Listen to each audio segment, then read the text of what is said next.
Hey, what is up guys, and welcome back to another Ninja Focus video, and today is kind of a little bit of a how-to. So let's throw out a couple of scenarios here. Maybe you are filming and you want to use this lens, but it's not the right type of lens. So maybe you have a Canon camera or a Nikon camera, and then you have a Canon lens, or maybe you have a Blackmagic camera with an EF mount, and you just have like a Sigma mounted lens or anything of the sort. Or maybe you have the correct type of lens and the correct type of camera mount, but you want to do something a little bit different. Introducing lens whacking. Now, for the very few of you that are going to start picking up your lenses and whacking it against your camera because you magically think that's going to make it work and give you a lot better footage, please listen to the rest of what I have to say. Lens whacking is a technique used for many years now in very specific situations. But I did want to actually, the other day I was filming with my Panasonic G7, which is what I'm recording right on now, and I wanted to give something than the kit lens had to offer. I wanted to give it a little bit more cinematic feel and add some different focal lengths, as well as just I wanted the effect that I knew lens whacking would give. And I currently don't have, I'm still waiting in for the mail, a Canon EF to Micro Four Thirds adapter. Let's go ahead and use my main rig here as an example. First, let's lose some of these accessories.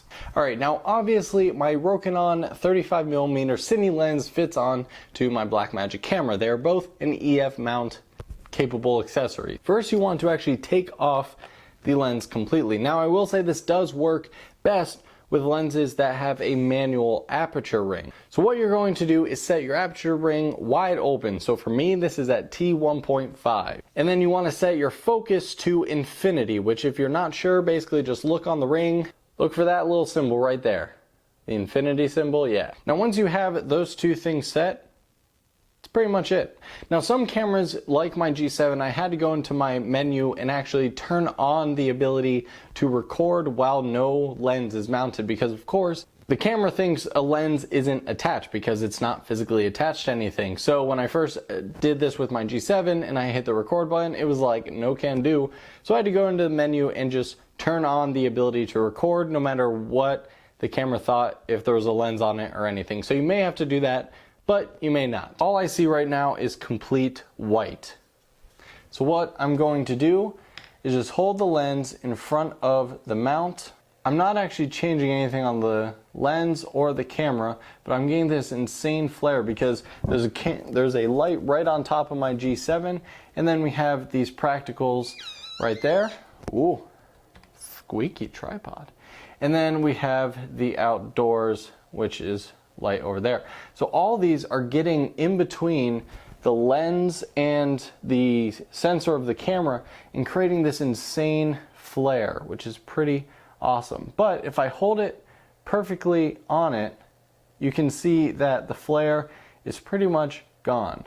So lens whacking can be used in a number of ways. A lot of times for short films and full-length feature films, you'll see it during like dream sequences or anything where maybe the character is disoriented. And there's a million different ways that you can use this, but in a run and gun situation, I have used this once or twice if I, for whatever reason, have to use a lens that is incompatible with the mount of the camera. If you want to block some of those flares, you can.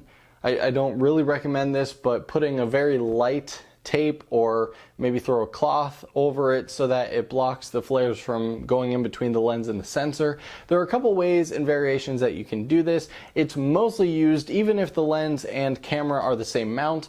It's meant to exactly what I just did to create the effect. Our job as photographers, cinematographers, filmmakers is to learn techniques, learn the rules of photography and filmmaking, and then learn how to break them ourselves. So I hope this inspired maybe some different looks for videos, and I'm going to probably start using this again because at the end of the day, you can pay a lot of money for effects like flare effects that are going on the screen now, are all ones that I downloaded from different places. Some of them are realistic, some of them are not. But if you want a completely zero budget way to do it, and to do it actually in camera, which is obviously the most realistic way of doing it, lens whacking is the way to go. Thanks so much for watching, guys, and I hope you have a fantastic rest of your day.